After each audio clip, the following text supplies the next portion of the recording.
छोटे शेयर ऊंची छलांग। और दर्शकों के हमें काफ़ी सारे सवाल मिल चुके हैं और अब हमारे साथ एक दर्शक हैं सुपर चैट पर क्वेश्चन पूछ रहे हैं, रुखसार जी। इनका सवाल है इन्फोसिस पर सर 1475 रुपये के इन्होंने 200 शेयर लिए हुए हैं, अभी क्या करें? और एसएल भी बता दीजिए इसमें। तो जिस 1523 रुपए तक आते हुए दिख रहा है सर, 1523 अगर निकला तो फिर 1591 तक आ सकता है। स्टॉप लॉस फिलहाल अगर मोमेंटम प्ले कर रहा है तो करीब करीब 1430 रुपए का रखता है। ठीक है। रोला लद्दाख जी बोल रहे हैं, how to become a professional analyser sir. बता दीजिए अंशुल भाई, कैसे बने एनालिस्ट? फिर इसके लिए तो बुक्स पढ़नी पड़ेंगी। बुक्स के बहुत सवाल आते हैं, तो एक मैंने यूट्यूब और इंस्टाग्राम पे रील भी बना के डाल दी थी कि ये वाली बुक्स पढ़ी जा सकती हैं, हम्म। मार्क मिनर्विनी और विलियम ओनिल की। बट सिर्फ पढ़ने से कुछ नहीं होगा, आपको प्रैक्टिस भी करनी होगी रोज के।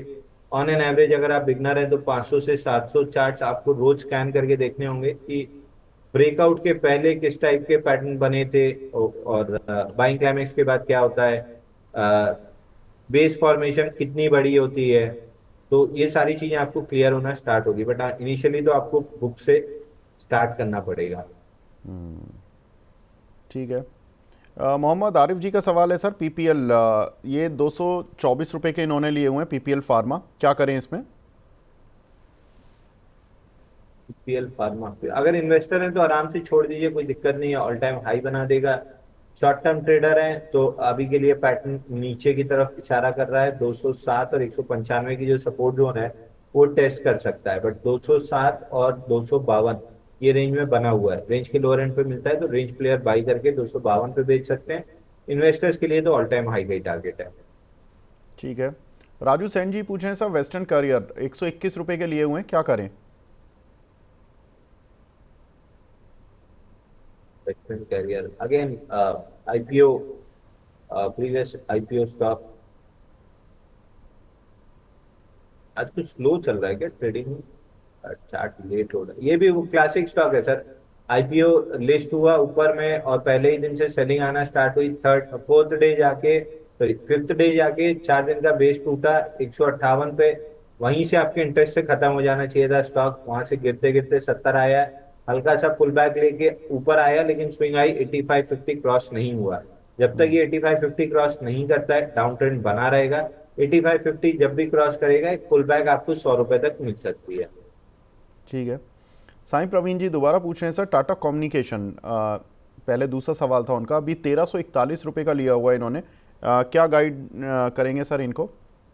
तो जब तक 1520 के ऊपर क्लोजिंग बेसिस पे होल्ड कर रहा है, बहुत ज्यादा इसमें दिक्कत नहीं दिख रही है, बट उतनी स्ट्रेंथ भी नहीं है काउंटर में। ठीक है। अगला सवाल है सर, रूपम देवनाथ जी का, आरबीएल बैंक 151 में लिए हैं जनवरी में, क्या करें अभी? एक्सट्रीमली बीटन डाउन काउंटर है सर। बैंक निफ्टी नया ऑल टाइम हाई बना रही है, ये अपने रीसेंट स्विंग हाई से ही 50% नीचे है, ऑल टाइम हाई से तो 80% नीचे है। तो ये काउंटर तो कतई पोर्टफोलियो में होना ही नहीं चाहिए। फिलहाल के लिए पुल बैक खत्म किया है, गैप जोन थी 199 की, वहीं से रिजेक्शन बन रहा है। आज वॉल्यूम थोड़ा सा ऊपर है, क्लोजिंग तक अगर हायर वॉल्यूम पर रिजेक्शन रहा तो स्टॉक से क्लियरली एग्जिट कर लेना चाहिए। 172 और 172 आना बड़ी बात नहीं है, रेंज के अंदर ही रह जाएगा। बैंक निफ्टी देखिए ऑल टाइम हाई पे आ गया, स्टॉक नीचे पड़े, इसलिए मैं सरकारी बैंक और जहां पे कॉर्पोरेट गवर्नेंस के इशू हैं वो सारी चीजें मना कर देता हूँ। ठीक है। माधव मित्तल जी पूछ रहे हैं सर, मेरा भी सवाल ले लीजिए। बिल्कुल मित्तल साहब, आपका भी सवाल ले लेते हैं। नालको में 165 रुपये के कुछ शेयर लिए हुए हैं सर, लॉन्ग टर्म के लिए, क्या करें sir? Sir national aluminium stock बुरा नहीं है, स्टॉक अच्छा है। धीरे धीरे करके आपको 203 और 203 तक का लेवल दे सकता है on the pull back. But in the same period, उसी पीरियड में जब तक ये 203 जाएगा, शायद जो टाटा स्टील जो मेरे पर्सनल पोर्टफोलियो में, वेदांता और हिंडाल्को, ये काउंटर ना सिर्फ नए ऑल टाइम हाई बना लेंगे बल्कि उनसे भी 10-20% ऊपर निकल जाएंगे। तो ये आपको डिसाइड करना है कि सिर्फ स्टैंड अलोन पैसा ही कमाना है तो ये 203 तक मिल जाएगा, बट उसी पीरियड में ज्यादा बड़े विनर्स बाकी 3 स्टॉक्स बन के निकलेंगे। दीपक फर्टिलाइजर, प्रतीक जी का सवाल है, इसमें क्या करें, 1 साल का विजन है। तो फर्टिलाइजर मिड कैप स्टॉक्स में लास्ट 2 हफ्ते से अ, अच्छी मूव बन रही थी, रिलेटिव स्ट्रेंथ आ रही थी, लेकिन अब बाजार पिटना स्टार्ट हो गया है। अगर इस पिटाई में ये सारे स्टॉक्स अपने लेवल्स होल्ड कर गए, जैसे दीपक फर्टिलाइजर में 1230 1200 की जोन, आरसीएफ में नीचे में करीब करीब 120 125 की जोन, मद्रास फर्टिलाइजर में करीब करीब 77 की जोन, तो ये सारे स्टॉक्स अगर नीचे में इस करेक्शन में अपने सपोर्ट जोन होल्ड कर गए, तो नेक्स्ट जब यहाँ से वापस से अपमूव आएगी, निफ्टी अपना स्विंग हाई क्रॉस करेगा, बैंक निफ्टी नया ऑल टाइम हाई बनाएगा, निफ्टी भी ऑल टाइम हाई की तरफ जाएगा, तो ये सारे स्टॉक्स में बड़ा मूव आ सकता है। तो रिलेटिव स्ट्रेंथ है, डेवलपमेंट अच्छा है, इस पुल बैक में अगर रिलेटिव स्ट्रेंथ बनी रह गई तो अगली मूव में आपको फर्टिलाइजर स्टॉक्स बड़ा पैसा देंगे, तो जिनके पास है एक बार होल्ड करना चाहिए। ठीक है। नरेंद्र सिंह जी पूछ रहे हैं सर, वारी एनर्जी, वारी रिन्यूएबल में क्या करें, काफ़ी लॉस हो रहा है, इनकी बैंक प्राइस 1540 की है, विजन 2 साल का। लेकिन गैप के साथ चला था, जब रिजल्ट आया था उसके बाद उसी गैप को फिल करके नीचे चल रहा है। क्लोजिंग बेसिस पे अगर 1050 टूटता है तो फिर इस काउंटर में वापस 900 850 तक की डाउन मूव आ सकती है। तो आज की क्लोजिंग देख लीजिए, मार्केट अगर थोड़ा सा ऊपर आ गया, पुल बैक में 1050 के ऊपर क्लोज किया तो थोड़ी उम्मीद रहेगी।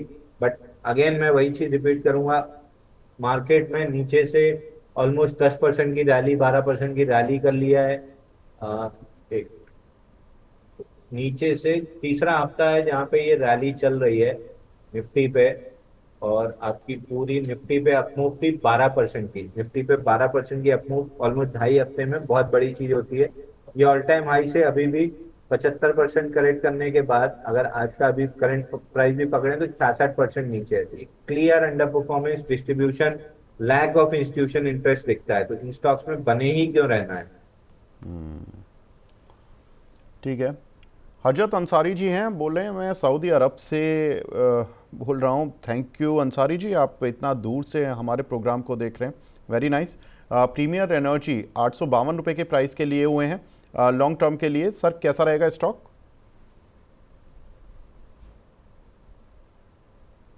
प्रीमियर एनर्जी सर, नीचे में सपोर्ट जोन है 663, अगर ये जोन होल्ड होती है तो 1169 तक ये स्टॉक जा सकता है। वर्टिकल अप मूव है, इस पुल बैक में अभी तक तो वॉल्यूम नहीं है, पुल बैक में वॉल्यूम नहीं है, ये अपने आप में बुलिशनेस है, बट सपोर्ट जोन 960 के आसपास है, वहां पे प्राइस एक्शन जैसे ही बुलिश बनेगा 1169 का टारगेट खुल जाएगा। तो पुल बैक आ रहा है, बुलिश एविडेंस का वेट करना चाहिए। ठीक है। अगला सवाल है रोशन भाई का, ये पूछ रहे हैं 1,10,000 कैश है, कोई स्विंग ट्रेड बता दीजिए अंशुल भाई। स्विंग ट्रेड है आज के मार्केट में? नहीं सर, अभी सुबह से तो मैं खाली बैठा हूँ, सुबह जो मॉर्निंग में सेल कराया, बल्कि फ्यूचर एंड ऑप्शन टीम ने एक दो बार कुछ भी बाई दिए थे। अभी तो मिड कैप स्मॉल कैप तो वैसे भी 1 साल ऑलमोस्ट होने को आगे, पिछले जुलाई से जो बंद है अभी तक बंद ही है। इधर उधर एक आध दो काउंटर में कहीं कहीं ट्रेड मिल जा रहा था, जैसे मोरपेन में मिला, एनआईटी में मिला, हियर एंड देयर एक आध दो मिल रहा है, बट अभी भी वापस से मैं रिपीट कर रहा हूँ, अभी भी माहौल मिड कैप स्मॉल कैप के फेवर में नहीं है। इंडेक्स जब तक डिसाइसिवली कम से कम 2-3 हफ्ते 55-250 के ऊपर ना ट्रेड कर ले सीएनएक्स मिड कैप, तब तक मिड कैप स्मॉल कैप में हाथ नहीं लगाना है। और उस चीज में भी रिपीट कर दूं, अगर आप बहुत खुश हो रहे हैं कि 55-250 टिकने के बाद पुराने विनर्स चल जाएंगे, तो आई एम सॉरी, नई रैली में नए विनर्स आएंगे, पुराने विनर्स हल्के फुल्की रैली कर लेंगे, पुल बैक्स में नए लो बनाते रहेंगे, बट नई रैली आएगी, नए विनर्स आएंगे। बिल्कुल।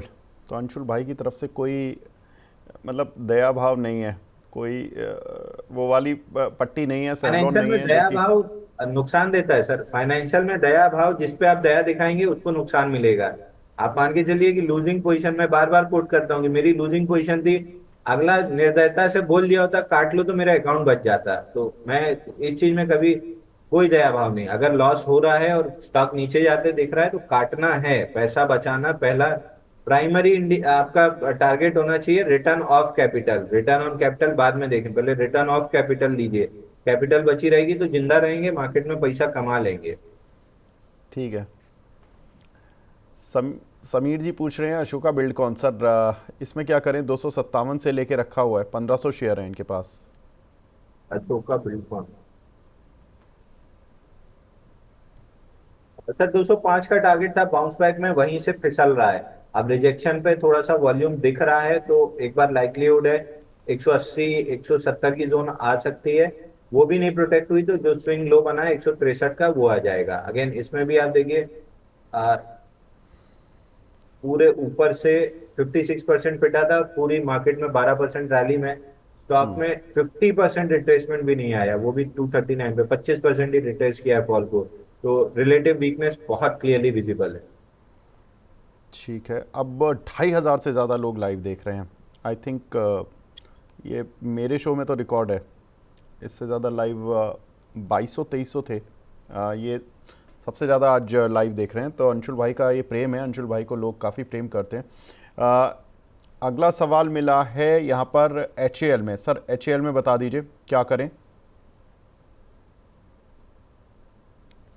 अगेन बीटन नाम काउंटर काइंड ऑफ काउंटर खरीदने है। का सही समय है क्या, ये बिल्कुल अभिषेक नहीं। जी पूछ रहे हैं। ना शॉर्ट टर्म ना लॉन्ग टर्म ना किसी टर्म में, रेलवे डिफेंस किसी टर्म में कोई बाइंग नहीं बनती है। बाउंस बैक में वीकनेस आपको प्ले करना है, तो जब 20-30% गिर जाए आप 5-10% के बाउंस बैक के लिए प्ले कर सकते हैं। बट इन काउंटर्स में कोई भी trading activity next to impossible होगी, क्योंकि लेफ्ट साइड में इतनी सप्लाई है कि हर ब्रेकआउट बहुत चैलेंजिंग होगा। आप इसको इस तरीके से समझिए, कार लेके आप निकले हैं, एक बिजी सड़क पे निकल रहे हैं जहां हर 2 कदम पे आपको बम्पर टू बम्पर ट्रैफिक चल रहा है। एक आदमी हाईवे पे निकला है, तो अगले 2 घंटे में हाईवे वाला आदमी 200 किलोमीटर आगे निकल चुका रहेगा, आप शायद 1-2 किलोमीटर आगे निकलेंगे, क्योंकि इतना सारा ट्रैफिक है। तो लेफ्ट साइड की सप्लाई इसी तरीके से होती है, ब्रेकआउट के बाद हर 2 कदम पे आपको रेजिस्टेंस मिलेगा। तो इन स्टॉक्स में अभी कोई ट्रेडिंग एक्टिविटी, जब तक 7-8 साल अच्छे से बेस नहीं बना लेते, कम से कम 3 साल, एवरेज में ऐसे स्टॉक्स में 5 से 8 साल लगता है। कितने एग्जांपल्स में कोट कर चुका हूं, उनके चार्ट अगर आप पढ़ेंगे, 5 से 8 साल का कम बेस आराम से लगता है, मिनिमम 3 साल का लगता है। तो इन स्टॉक्स में भी किसी टर्म में कोई बाइंग नहीं है। एक आध दो काउंटर मुझे गलत प्रूव करके चल जाएंगे, बट मोर देन 95% काउंटर नीचे ही पड़े रहेंगे। अभी भी कितने हमने काउंटर डिस्कस किए हैं जो नीचे ही पड़े हैं। तो मर्जी आपकी है, मरे हुए काउंटर में पैसा लगाना है तो पछतावे के अलावा कोई हाथ नहीं लगेगा। बढ़िया मूविंग काउंटर में जाइए, वहां पैसा बनाइए। ठीक है, एक सवाल है GMR एयरपोर्ट पर, इसमें बाइंग 88 की है, एग्जिट कर लें या होल्ड करें? निहारी का कौशिक जी का सवाल है। सर 92-55 तक का लगभग टारगेट था, लेकिन बहुत थके हुए तरीके से 89 के पास ही इसमें वर्टिकली रिवर्स कर लिया, तो ये चीजें ठीक नहीं लग रही हैं। हालांकि अभी 20 डे मूविंग एवरेज तक पुल बैक नहीं आया है, लेकिन पुल बैक हमको हमेशा छोटी छोटी वॉल्यूम और छोटी छोटी कैंडल से चाहिए होता है। इतनी बड़ी एकदम वर्टिकल कैंडल जो पिछले 10-12 दिन का प्राइस एक्शन एंगल्फ कर ले, ये पुल बैक नहीं होता है, ये जनरली ब्रेकडाउन में कन्वर्ट हो जाता है। तो लेकिन जब तक 83 के ऊपर मेंटेन्ड है, मान के चल सकते हैं कि पुल बैक है। अगर 83 के नीचे क्लोज किया तो फिर सीधा सीधा 78-79 का टारगेट खुल जाएगा। जो लोग इन्फोसिस की पुट पर सवाल पूछ रहे हैं उनसे मैं रिक्वेस्ट करूंगा 15-20 मिनट बाद आप हमारे F&O वाले सेगमेंट में आएँ, वहां पर सवाल पूछें। F&O से जुड़ा हुआ प्रोग्राम भी है हमारा। 12 बजे हमारे साथ शरद सर जुड़ते हैं ऑन ए डेली बेसिस, और उनसे हम सवाल लेते हैं, ये सारे F&O से जुड़े हुए। आगे बढ़ते हैं। अगला सवाल है गायत्री कुलकर्णी जी का, महिंद्रा लॉजिस्टिक्स में क्या करें सर? एवरेज कर सकते हैं क्या? इनके पास 396 के कुछ शेयर पड़े हुए हैं, लॉन्ग टर्म विजन है। महिंद्रा लॉजिस्टिक्स सर काउंटर में नीचे से अच्छी रिलेटिव स्ट्रेंथ और वॉल्यूम आई थी, लेकिन पैटर्न फेल हो गया। पैटर्न फेल होने की वजह ये थी, नीचे से बहुत अच्छी मूव आई थी, रिलेटिव स्ट्रेंथ था, लेकिन ऊपर से काउंटर 70% पिटा हुआ है ऑल टाइम हाई से। और रिसेंट ये पिछले जून जुलाई से जो पिटना स्टार्ट हुआ है, वहां से भी 51% डाउन है। सर इसका अगर जो सामने चार्ट लगा है, ये वीकली चार्ट करके थोड़ा अनजूम करेंगे तो ये भी एक क्लासिक एग्जांपल है बाइंग क्लाइमेक्स का। 2021 में बाइंग क्लाइमेक्स किया था 800 पे, 2023 में आ गया था 335। 2023 से 2025 मार्केट ने बहुत बड़ी रैली ले ली, निफ्टी कहां से कहां आ गई, 18,000 कुछ से 24-25,000 आ गई। ये काउंटर 350 से केवल 550 गया, ऑल टाइम हाई छोड़िए 50% रिट्रेस नहीं कर पाया। और इस फॉल में नया लो बना दिया। तो ये होता है बाइंग क्लाइमेक्स का हाल, इसलिए इन शेयरों को नहीं छेड़ना चाहिए। फिलहाल पुल बैक दे सकता है 354 तक, बट क्या इस पुल बैक के लिए बाई करना चाहिए? जवाब है कभी नहीं, नेवर। इस चार्ट को छेड़ना ही नहीं है कि जब 5 7 8 साल बेस बना ले उसके बाद ब्रेकआउट प्ले करना है, तब तक स्टॉक को छोड़ देना है। अगर है तो 354 के राउंड एग्जिट प्लान कीजिए। ठीक है। ये दो सुपर चैट भी मिली हैं। शशि भूषण जी पूछ रहे हैं सर जेएसडब्ल्यू इंफ्रा में एंट्री लेवल बता दीजिए। जेएसडब्ल्यू इंफ्रा जैसा अभी हमने डिस्कस किया सर, अगर प्रीएम्प्टिव लॉन्ग लेना है यहाँ पे ले सकते हैं। थोड़ा सा कैश रखिएगा कि अगर मार्केट में कोई पैनिक आया और ये अगर फ्लैश क्रैश में 277 मिल गया तो बहुत बेहतरीन प्राइस हो जाएगा।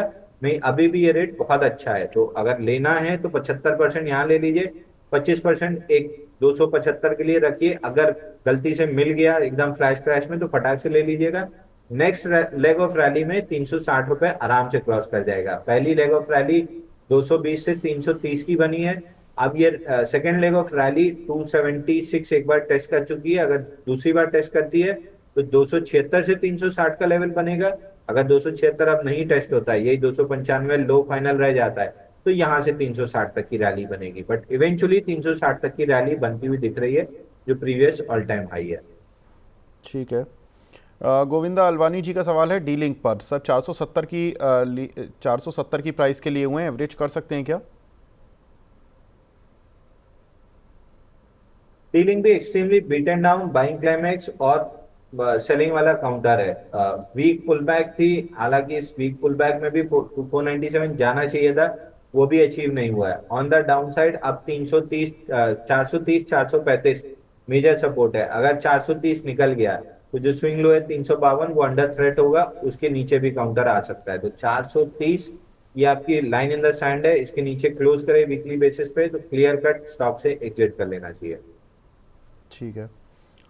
साईं प्रवीण जी तो मान नहीं रहे आज, वो पूछ रहे हैं टाटा स्टील में सर 125 रुपए के लिए हुए हैं, प्लीज़ गाइड कर दीजिए। टाटा स्टील एक बार रख सकते हैं सर, अगर 142 के आसपास। अगेन यहाँ पे प्रॉफिट नहीं बुक की है, मैंने तो नहीं की है, मैं क्लियर बता रहा हूँ, मैंने नहीं की है क्योंकि मेरे को करना भी नहीं है।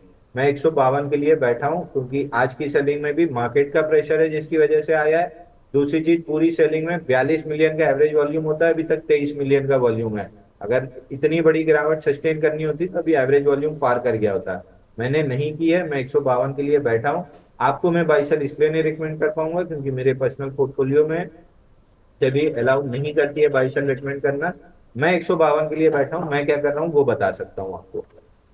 ठीक बात है। एक हमारी दर्शक हैं रोही वैशाली जी, गाजियाबाद से ही हैं। रिलायंस इन्होंने 1300 पे बुक कर लिया अंशुल भाई। ये पूछ रही हैं कि कितनी प्रोबेबिलिटी है कि 1200 पे मिल जाएगा और वापस खरीदना 1200 अगर मिल जाए तो? सर वैसे शेयर बाजार में जीरो प्रोबेबिलिटी होती नहीं है, लेकिन अगर होती तो मैं ये बोलता जीरो प्रोबेबिलिटी है। बहुत खींच के 1260 जो प्रशांत भाई बता गए हैं, बहुत खींच के 1260 वहां पे वापस री एंट्री हो जानी चाहिए।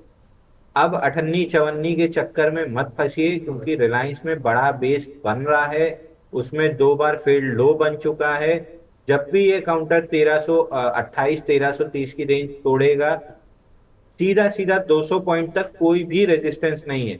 यानी 1330 की क्लोजिंग के बाद जब चलना चालू करेगा, 1533 के पहले रेजिस्टेंस ही नहीं है, तो वर्टिकल अप मूव आएगी। ज्यादा टाइमिंग करने के चक्कर में ऐसा ना हो कि मुंह देखते रह जाए। तो 1260 के आसपास जिसके पास नहीं है वापस भर लेना चाहिए। स्टैंडर्ड डिस्क्लेमर, मेरे पर्सनल पोर्टफोलियो में बहुत सारा रिलायंस पड़ा हुआ है, हर दूसरे चौथे दिन मैं इसमें ट्रेड करता हूं, तो मैं बाई सेल की सलाह नहीं दे रहा हूं। जो मेरा व्यू है मैं बता दे रहा हूँ, 1330 के बाद 1530 तक कोई भी रेजिस्टेंस नहीं है। बहुत ज्यादा टाइम नहीं करना चाहिए ऐसे काउंटर्स में, थोड़ा सा 10-20 रुपए का मुंह देखे बिना कहीं ना कहीं एंट्री ले लेनी चाहिए। ठीक है। आज तो सुपर चैट ही नहीं रुक रहे हैं। मयंक राव जी का सवाल है बीएससी, इसके शेयर में इसका लॉट साइज है 600 का, इसमें क्या अंशुल सर ले सकते हैं? विजन 1 साल। सर पीएफसी बोला आपने? Sir BSc, Bombay stock exchange. BSc sir completely मेरे को गलत प्रूव करते हुए तोड़ते फोड़ते ऊपर गया है। पहले राउंड में हम सही थे कि बाइंग क्लाइमेक्स के बाद फर्स्ट राउंड ऑफ फॉल आएगी, फर्स्ट राउंड ऑफ फॉल के हमारे टारगेट अचीव किए। उसी समय एनएससी का आईपीओ नहीं आ रहा है ये खबर आई, जिसकी वजह से बीएससी चल गया। तो 100 में से 95 स्टॉक ही बाइंग क्लाइमेक्स वाले सही डायरेक्शन में नीचे की तरफ चलते हैं, 5 इधर उधर करके ऊपर आ जाते हैं, ये उन 5 में निकला। अगर मेरी वजह से किसी को लॉस हुआ है, आई एम सॉरी, बट अभी भी 8th स्टेज का बेस ब्रेकआउट है। यहाँ पे प्रोबेबिलिटी ऑफ मेकिंग मनी बहुत कम है, प्रोबेबिलिटी ऑफ स्टॉप लॉस बहुत ज्यादा हाई है। लेकिन जब तक ये काउंटर 5900, 5900 के ऊपर टिका हुआ है, आप मान के चल सकते हैं अगर ये ब्रेकआउट वर्क किया तो 6500 से 6700 तक जा सकता है। उसमें भी 6400 तक का मूव कंप्लीट कर चुका है। तो आप ऊपर के 300 पाने के लिए नीचे के आप 2-2500 की रिस्क ले सकते हैं। अगर ले सकते हैं तो 6700 तक के लिए प्ले कर लीजिए, नहीं ले सकते हैं तो इस काउंटर को भूल जाइए। जिस भी दिन ये ट्रैप करेगा वापस से 3600 के जो लो हैं, ना सिर्फ टेस्ट करेगा बल्कि तोड़ भी देगा। ठीक है। एक दर्शक हैं नुपुर घोषाल जी, वो बंगाल से हैं। उन्होंने कहा कि अंशुल सर, काफ़ी आपकी जो ज्ञान है उससे काफ़ी फ़ायदा मिला है और मैंने लास्ट ईयर ही ट्रेडिंग शुरू किया है और काफ़ी आपको सुन के सीख मिली है। थैंक यू बोल रही हैं अंशुल जी। शिवम जी का सवाल है रेलटेल, इन्होंने 411 रुपये के लिए हुए हैं सर, क्या करें?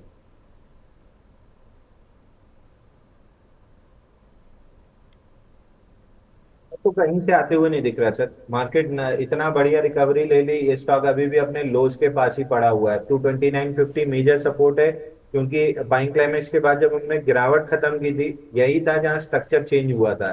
तो 299 के नीचे अगर क्लोजिंग आती है तो वापस से 249 के जो पुराने टारगेट है वो खुल जाएंगे।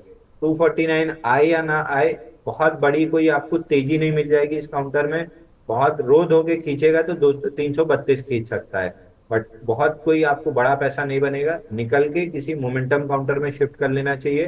फिलहाल अगर कैश पे आ जाए तो इस गिरावट में जिसमें भी मोमेंटम रह जाएगा, अगली रैली में उनको बाई कर सकते हैं। बट अगर इमीडिएटली ही कन्वर्ट करना है, गेल बहुत अच्छा ऑप्शन लग रहा है, वहां कन्वर्ट कर सकते हैं। बजाज हाउसिंग फाइनेंस बहुत अच्छा ऑप्शन लग रहा है, वहां कन्वर्ट कर सकते हैं। ठीक है। वीर प्रताप जी पूछ रहे हैं इरिडा में क्या करें सर, बाय कर सकते हैं क्या? सर 178 का टारगेट कंप्लीट करने के बाद पुल बैक ले रहा है, पुल बैक में गैप जो था वो क्लोज कर रहा है। तो 165 167 major support zone, sorry 164 165 major support zone है, 167 पे चल रहा है। तो 164 अगर प्रोटेक्ट हो जाता है तो नेक्स्ट लेग में अब ये 178 निकाल के 187 का टारगेट अपना कंप्लीट करेगा। ओवरऑल डिप्स पे ये बाई वाला काउंटर है, इसमें नया ऑल टाइम हाई लगेगा। जी अंशुल भाई, केवल मैं अब 2-3 मिनट, एक रैपिड फायर टाइप है क्योंकि बहुत सारी सुपर चैट बची हुई हैं।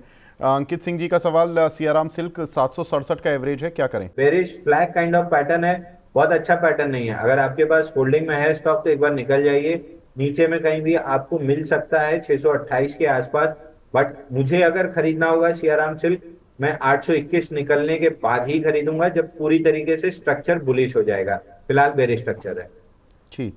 रोजा रानी जी का सवाल है, जना स्मॉल फाइनेंस बैंक, ये 419 रुपये के इन्होंने शेयर लिए हुए हैं, 500 चल रहा है सर, अभी क्या करना है? ऊपर से बहुत पिटा है, नीचे से बहुत बढ़िया बेस बना है। हालांकि ऐसे काउंटर में सजेस्ट नहीं करता हूँ, बट इस बेस में 3-4 ऐसी कैंडल है जहां पे बहुत बड़े वॉल्यूम्स रहे हैं। तो मुझे लग रहा है इंस्टीट्यूशन एक्यूमुलेशन है। पुल बैक में 480 अगर नहीं तोड़ा तो एक बार आपको 571 रुपए तक, प्रिसाइसली 571 रुपए तक के टारगेट मिल सकते हैं। ठीक है। एशियन पेंट को करंट लेवल पे बाय कर सकते हैं क्या? रॉक एंड रोल नाम से आईडी है, पूछ रहे हैं। बिल्कुल बाई करना चाहिए सर। पूरी पुल बैक में अभी तक के पूरे प्रेशर को ये आराम से झेल रहा है। 2416 का जोन होल्ड हो रहा है। अगली तेजी में काउंटर आपको 2594 दे देगा। दो नाम मैंने लिए थे, गेल, बजाज हाउसिंग फाइनेंस, उसमें आप एशियन पेंट्स भी जोड़ सकते हैं। ठीक है। अभिनव सिंह जी का सवाल है, श्रीराम फाइनेंस में एंट्री कब लें? 2 से 3 महीने का टारगेट पूछना चाह रहे हैं। तो श्रीराम फाइनेंस में हमारे टारगेट कंप्लीट हुए हैं। अपन ने जो ब्रेकआउट डिस्कस किया था उसका टारगेट ऑल टाइम हाई था। ऑल टाइम हाई 722 का था। रिसेंट स्विंग पे 717.50 का हाई बना है, 3-4 रुपए से रह गया। तो अभी टारगेट कंप्लीट हुआ है। अभी इसमें एक डीप पुल बैक आ सकता है 640 रुपए तक। अभी स्टॉक को छोड़ दीजिए। ये राइट साइड डेवलप अगर किया और उसके बाद 722 निकाला तो फिर 1050 तक आराम से जाएगा। फिलहाल इस पुल बैक में फंसिए मत, इसको छोड़ दीजिए। पैटर्न जब कंप्लीट कर लेगा, 722 का ब्रेकआउट देगा, मैं आके मनी 9 पे बता दूंगा कि अब बाई कर लीजिए, 1050 जा रहा है। फिलहाल के लिए इसको छोड़ देना ज्यादा बेहतर है। ठीक है।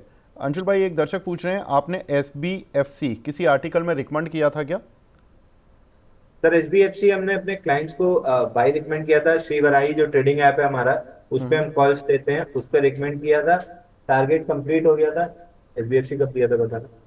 टारगेट भी कंप्लीट हो वो गया पूछ था। रहे हैं कि एंट्री ले सकते हैं क्या अभी?